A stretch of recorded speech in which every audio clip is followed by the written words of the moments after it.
I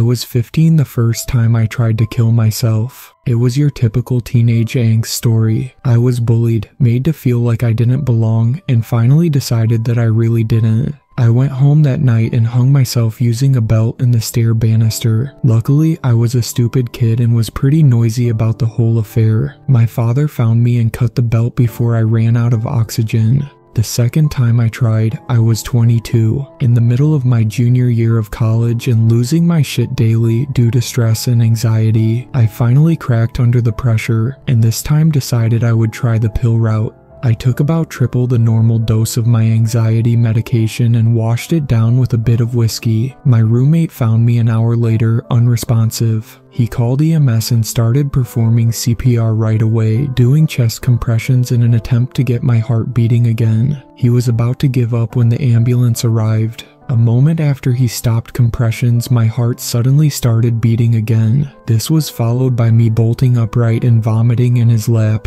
Not the best way to thank someone for saving your life. My third attempt fizzled out pretty quick. I decided that I wanted something quick, relatively painless, and something that I couldn't easily be brought back from this time. So I grabbed the nice toaster my aunt had gotten me when I moved into my apartment and took a bath. I was 25 and still not smart enough to research things or plan accordingly. I dropped the toaster in a full bathtub and it immediately shorted the breaker, leaving me sitting in an almost overflowing bath with a ruined toaster and more feelings of failure. Ready for the irony, the first time I actually died wasn't by my hand. I was crossing the street downtown, trying to get back to my car after working a much longer shift than I should have, and got hit by a fucking truck. This was 8 months ago, and I was legally dead for 4 minutes. Thing is, it felt like years. It wasn't how you hear it described in those inspirational stories, not any I had heard anyway. There was no tunnel, no light, no pearly gates. There was no indication of hell either, with fire and brimstone falling everywhere. No, the next thing I saw after getting hit by that truck was the crossroads I woke up at. It was a four-way intersection in the middle of a dilapidated town. Stoplights were hanging from each side, blinking yellow, and a thick fog filled the entire area. I could only see maybe 100 feet in either direction. It took a few minutes to get my bearings and remember what happened. By the time I did, I could hear footsteps pounding my way, growing louder by the second. I turned to look up, just in time to have a man that looked a little younger than myself smack right into me, knocking us both off our feet into the hard pavement below. Shit, where did you come from? He was shouting, panic rising in his voice. He scrambled back to his feet and started running again, going in the same direction. He stopped briefly and turned back, giving me a solemn look. I would get going if I were you. They're on their way. Who? I asked, still picking myself off the ground. He didn't stick around to answer and disappeared into the fog seconds later. I decided to just assume I was dreaming. There wasn't much to prove I wasn't after all. I was hit by that truck, probably knocked out, and now I'm just stuck in this weird dream, maybe in a coma somewhere. Just have to wait around here until I wake up. The footsteps approached again, pounding against the pavement in the same panicked rhythm as last time. They were running from something. He appeared from the fog yet again, coming to a complete stop right beside me this time and letting out a tirade of curses. Wrong way, wrong fucking way. He was looking in every direction, trying to size up where to go next. Which direction did I run last time? That one. I pointed to my left, the yellow light illuminating my outstretched arm in the fog. I noticed I was wearing the same jeans and hoodie that I had changed into before leaving work, except now there were tears in the fabric and dark smudges all over. My skin underneath the tears was scraped and burned, as if I had been dragged across asphalt. The man tossed a rock over at the direction I pointed, landing it squarely in the center of the road. He turned back to me and shook his head. I told you to run, he said again. You don't want to get cut. He was cut off by something lifting him into the air. As I looked, I saw a tendril poking from the center of his chest, holding him above the ground. Fuck, He coughed out blood. The tendril began to grow, enveloping him as it did. "Run, you dumbass. Avoid anywhere you see one of those rocks." He was snatched backward into the fog, his scream the only thing left. I didn't ignore his warning this time. Even if this was a dream, I wasn't sticking around to see what that thing would do to me. I started running in the opposite direction he had come from, taking twists and turns every time a new intersection came up. I could feel something, multiple somethings watching me from the rooftops and alleys of the buildings. There were things out there hunting, maybe some were hiding.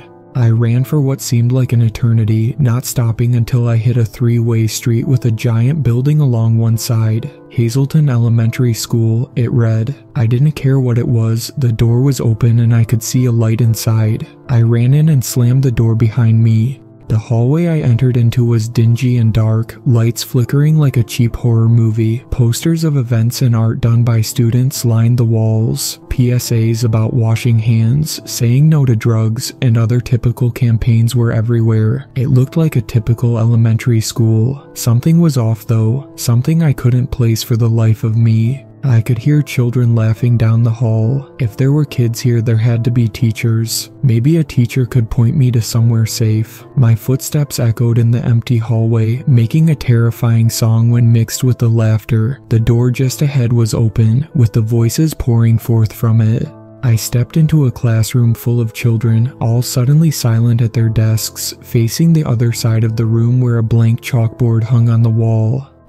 Excuse me, I uttered. They all turned as one, looking directly at me. They had no eyes, just hollow pits, pure darkness. They began screaming as one, a high-pitched shriek that seemed to be layered in multiple octaves, many not humanly possible. I ran then, my screams mixed with theirs as I went, fleeing through the hallways trying to find any way out I could. Finally, there came a broom closet on my left. I dove in, slamming the door behind me. I scrambled for a lock and put anything heavy I could find in front of the door, then settled back into a corner, hugging my knees close to my chest and choking back tears. There was a clock up on the wall, but it was either broken or being affected by whatever this place was. All three hands were moving around the clock, varying speed as they went. I don't know how long I sat there, watching the hands spin and listening intently for whatever could be out there. I'm not sure when I fell asleep, but that's when I knew that what was happening wasn't just a dream. This was really happening. I fell into a dreamless sleep, sitting in the corner of a broom closet in some fucked up afterlife, waiting to be devoured by monsters that lurked in the fog.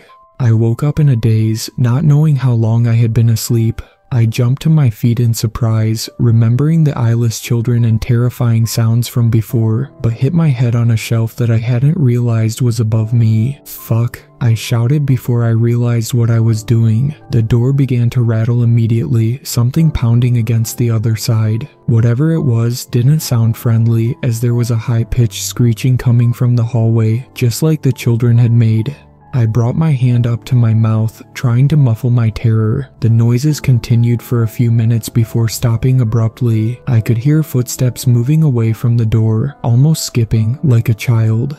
After a few minutes of silence, I decided to peek out. I knew I couldn't stay there forever and decided to take a quick look and make a break for the exit as soon as possible. I turned the handle as slowly as possible, trying not to make any noise. The door made a high squeal as it opened. I looked out into the hall. Nothing to my left. To my right, the lights were flickering and something ran by at the end, a shadow of something small. Fuck it. I ran in the empty direction as fast as I possibly could, sprinting at full speed, trying not to scream as I went. I could hear something behind me, but I was too afraid to look lest I see one of those eyeless children or something worse. Finally, there was a huge double door just ahead, with a push bar to open it. Not slowing down, I lowered my shoulder a bit and hit it head on, busting through and falling on my face to the concrete outside. Elbows were scraped and I hit my nose, causing blood to pour forth, but I scrambled to my feet and kept going, turning down the nearest street toward another blinking stoplight.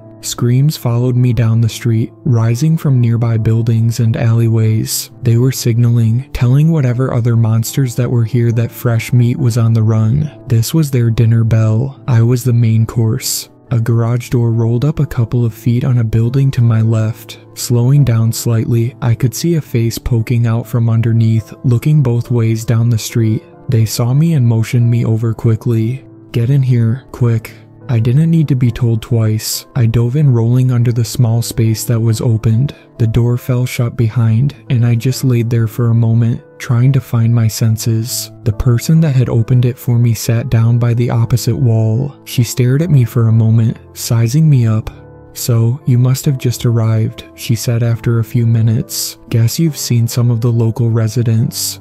"Where the fuck am I?" was the only question I could muster up. I was still near hyperventilating, trying to keep my wits about me. So much had happened in the past few hours that I didn't even know what to ask. "Can't help you there. Only thing I know is this place is constantly changing. The only thing consistent is the fog. Otherwise, I've seen this place as a town, a forest, even an industrial park. It's constantly shifting with no rhyme or reason as to when or what." She looked around again, a dim light bulb overhead casting shadows over her face. Her eyes looked even more sunken than they actually were. "So, what the hell are these things out there?" I asked next. "Not much help there either. Monsters is the best answer I have for that. Which ones have you run into?" I went on to tell her about the man I ran into when I first got here, how he was taken by a tendril. She simply nodded. Then the story about the classroom full of eyeless children. She gave a shudder at that. "Yeah, we don't go near the school if we can help it. Monsters are bad enough, but when they look like that, it's so much worse." I asked, surprised. "How many of you are there?" "Who knows now?" She stared up at the light again, lost in thought. "Sounds like we lost someone to that tendril. There's usually about 5 or so people here at any given time from what I've seen. You either get devoured or turned by the monsters, or you find the way out." "So there's a way out. Where?" "You think I would be sitting here with you if I actually knew?" She scoffed, giving me a condescending look. "They say there's a way out somewhere around here. If you find it, you get to live again. If not, you stay here, either until these things take you, or you hit your limit and become one yourself." She sighed and leaned her head back against the wall, looking defeated. I felt bad for her. She had obviously been here a long time, and God knows the things she had seen here. The poor woman looked exhausted, like she just wanted to lay down and die. I got to my feet and offered her a hand. "So apparently, we need to find the way out," I said, waiting for her to grab my hand. She was simply studying me, trying to figure out if she should trust me or not. "Look, we don't have many better options, do we?" She just sighed and grabbed my hand, rising to her feet and brushing dust from her clothes. "Guess not," she said. "Just be careful. If it comes down to it, I won't hesitate to leave your ass behind.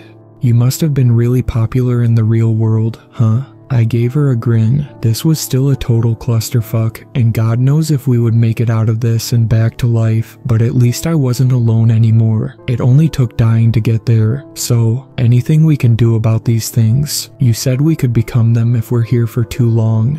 "Yeah, your last memory is dying, right? From what I've gathered, this is where we go. No heaven, no hell, just this. An endless game of death and being hunted. Hell, we don't even know if the gate is real, or if it really sends you back to the living world. We just have to hope." "Well, we're not going to find it waiting around here. Let's get moving." I started poking around the garage, trying to find anything that could be used as a weapon. I doubt I could do anything to the monsters out there, but I was at least going to try. I started to laugh when the realization hit me. "What's so funny?" she asked. "I've spent half my life wishing I was dead, trying to achieve that goal. Now I'm fighting to be alive. Kind of funny if you think about it." We left the garage after an hour, taking the time to plan and prepare for whatever may be out there. Turns out her name was Chloe, and by her count she had been here for at least 3 weeks. She wouldn't say much about what she had seen or how she got here though, and it seemed to bring up painful memories when I asked.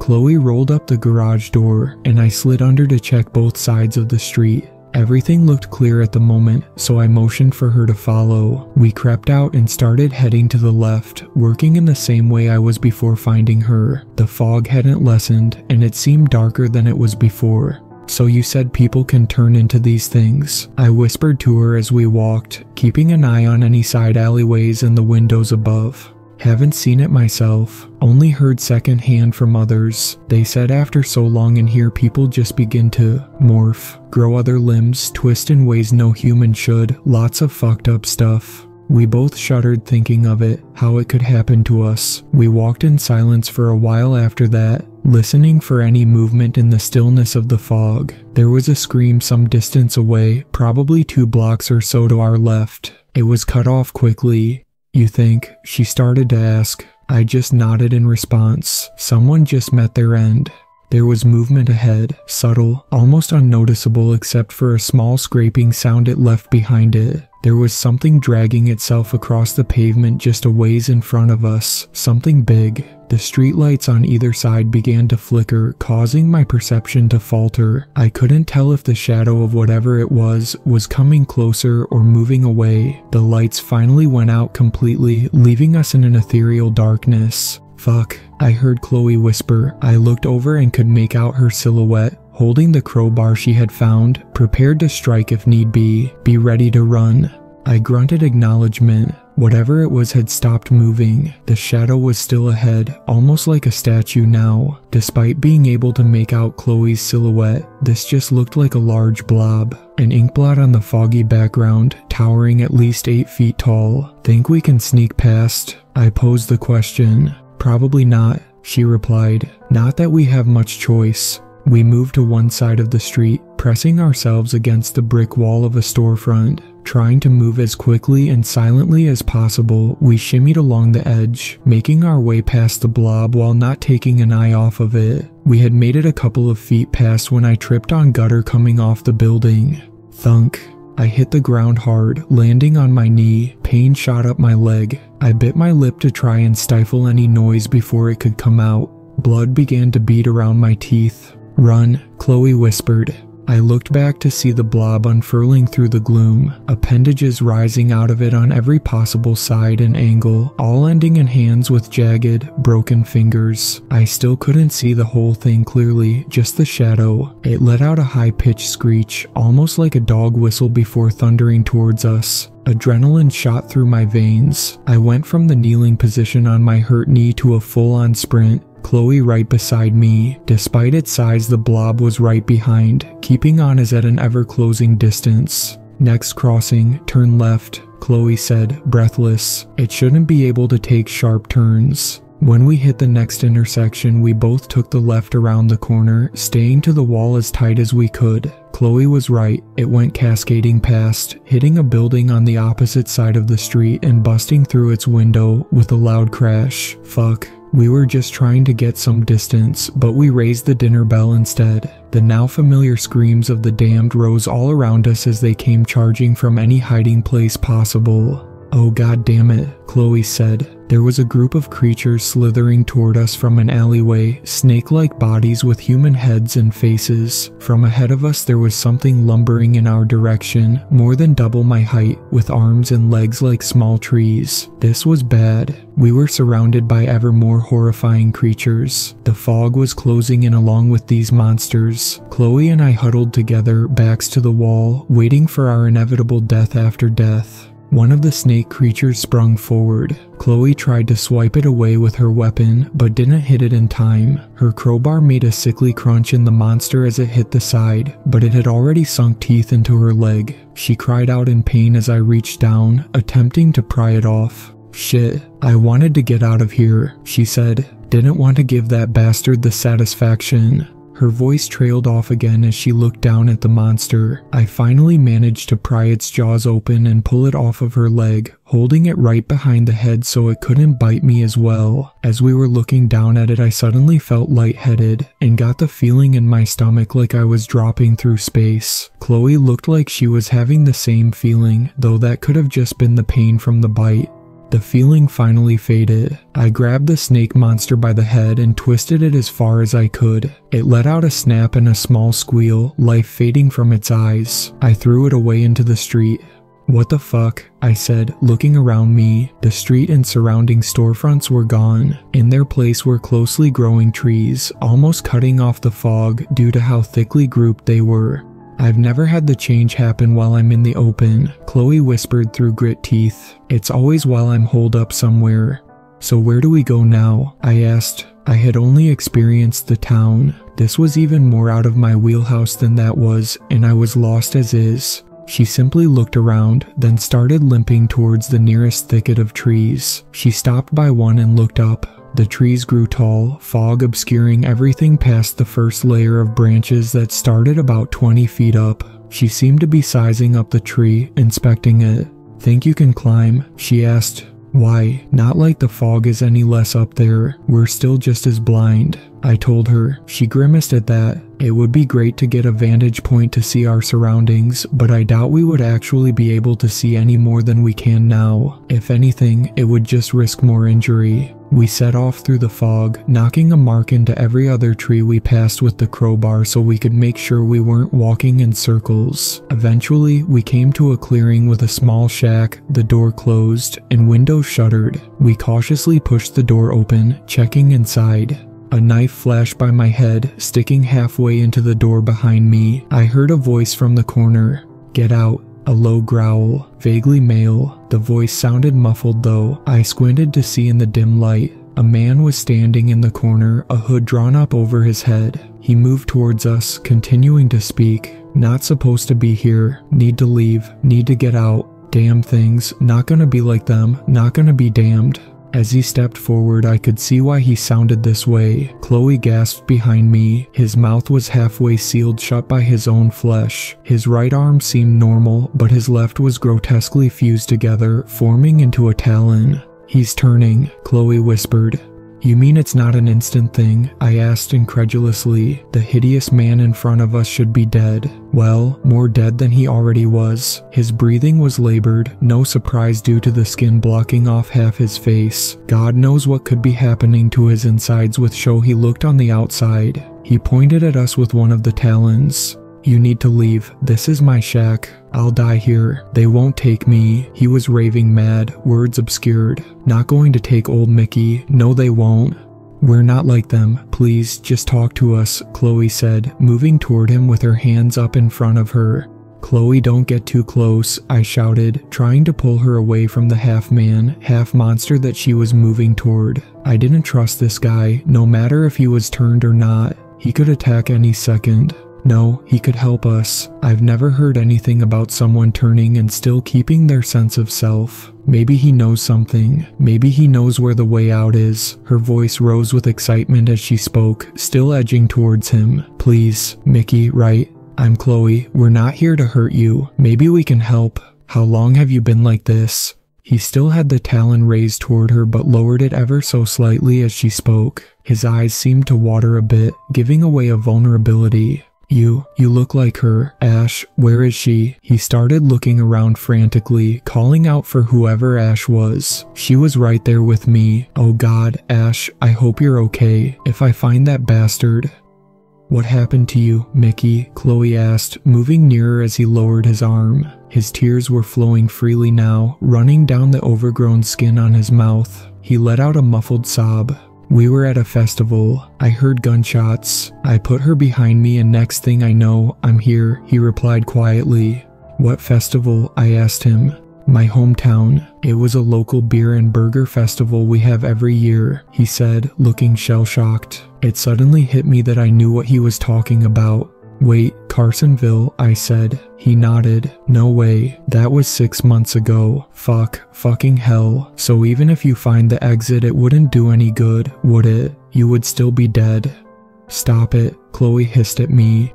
I could see Mickey getting a glazed over look. My head was spinning. There was no way this could all really be happening. He's been surviving in here for 6 months, running from monsters and God knows what else. If he got out, who's to say he wouldn't come back as one of them? "I'm sorry," I said softly, looking at him. I needed to put on a face. I wanted so badly to be brave during all this. If Mickey could face this hell for 6 months, I could stay calm for 10 minutes to help him. "Look, Mickey, maybe we can still all get out of here. Time probably doesn't work the same way. Have you heard anything about a way out?" He studied me for a few moments, then scratched his head with the talon. A muffled sigh escaped him. "I heard a little bit here and there. Something about a building that leads to nothing. Says it's deep in the middle of town though. Where we at now?" "The forest," Chloe replied. It just changed a few hours ago. Factory should be next then. Be easier to find our way to the town from there, he said. Chloe gave him a look like she didn't know what he meant. He shrugged at her. This place don't work like normal. I've wandered into the town from the forest before, made my way into the factory from the town. Seems like the land moves when it wants, but most everything stays in position relative to each other. Great. Because shit wasn't insane enough, I said. So what do we do then? Wait here until it changes again? We didn't get a chance to decide. Something had heard our exchange in the shack. There was a pounding on one of the walls as something screamed outside. The frame shook and threatened to fall in. Something was on the roof now. Time to leave, Chloe said, hefting her pipe and inching toward the door. The room continued to rattle as something stomped around above us, trying to find a weak spot in the boards. Chloe signaled to us both as we followed her. She gave a countdown, threw open the door, and ran full sprint. We both followed.